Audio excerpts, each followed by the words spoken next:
दोस्तों नमस्कार, मैं Prasannajit, motivational speaker counsellor, Danapur cantt, Patna से।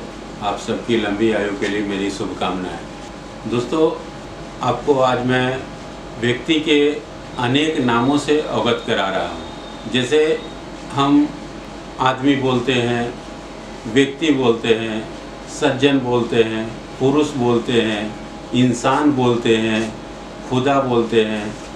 तो एक ही आदमी है, इसके इतने सारे नाम हैं। हम अलग अलग नाम से लोगों को जानते हैं, लोगों को बुलाते हैं, अलग अलग तरीके से उनका संबोधन करते हैं। ये अच्छे व्यक्ति हैं, ये सज्जन हैं, ये पुरुष हैं, ये इंसान है, ये खुदा है। तो दोस्तों, ऐसा क्यों होता है? क्या वजह है कि आदमी को, कुछ को आदमी कहा जाता है, कुछ को पुरुष कहा जाता है, कुछ को व्यक्ति कहा जाता है। तो इसके पीछे क्या कारण है, क्यों कहते हैं, और इन व्यक्तियों के द्वारा क्या किया जाता है कि उनको व्यक्ति कहा जाता है, कुछ को खुदा कहा जाता है, कुछ को इंसान कहा जाता है, खुद को सज्जन कहा जाता है।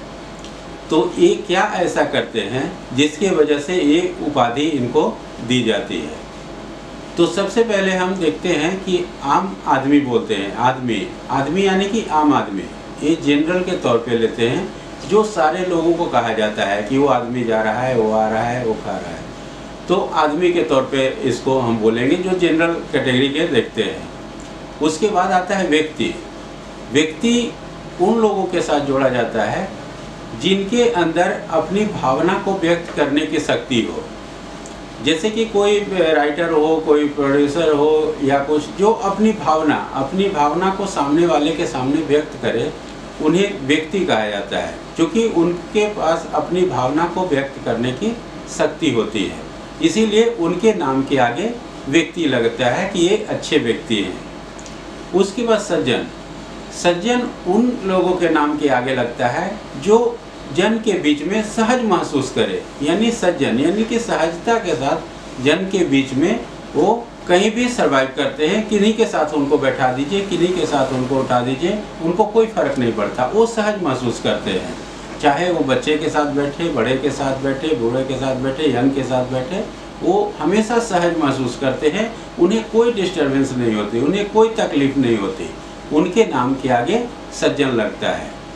और पुरुष उनके नाम के आगे लगता है जिसने पुरुषार्थ किया, यानी कि पुरुष होने को यथार्थ किया, अपने आप को साबित किया।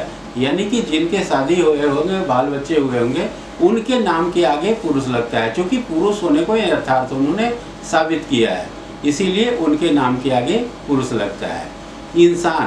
इंसान उनके नाम के आगे लगता है कि ये अच्छे इंसान हैं, जिनको इंसान की तरह सम्मान दिया जाता है। जैसे आप ले लीजिए गांधी जी को, या फिर जवाहरलाल नेहरू, लाल बहादुर शास्त्री, तो इन सबको इंसान के रूप में देखा गया है, क्योंकि ये इनको इंसान की तरह सम्मान दिया गया। इनको लोग भगवान की तरह पूजते हैं, उनकी तरह सम्मान देते हैं, इसीलिए इनके नाम के आगे इंसान लगा कि ये अच्छे इंसान थे। उसके बाद खुदा उनके नाम के आगे लगा जिन्होंने सिर्फ खुशी अदा करा है, जिन्होंने कभी किसी को दुख नहीं दिया, चाहे कोई प्राणी हो, कोई भी सजीव प्राणी हो, जानवर हो, हाथी घोड़ा जो भी हो, इंसान हो, पशु पक्षी हो, किसी को भी उन्होंने कभी तकलीफ नहीं पहुंचाया। उनके नाम के आगे खुदा जुड़ा, जिन्होंने सिर्फ खुशी अदा किया। जैसे आप पैगंबर ले लीजिए, पीर ले लीजिए, आप महावीर ले लीजिए, गौतम बुद्ध ले लीजिए, साईं ले लीजिए, ये सब सारे खुदा के रूप में आज पूजे जा रहे हैं, क्योंकि इन्होंने सिर्फ खुशी अदा किया। तो यही सब कुछ बातें हैं जो इनके अंदर थी, और इससे लोगों को अवगत कराकर इनके नाम के आगे उपलब्धि हासिल हुई। धन्यवाद।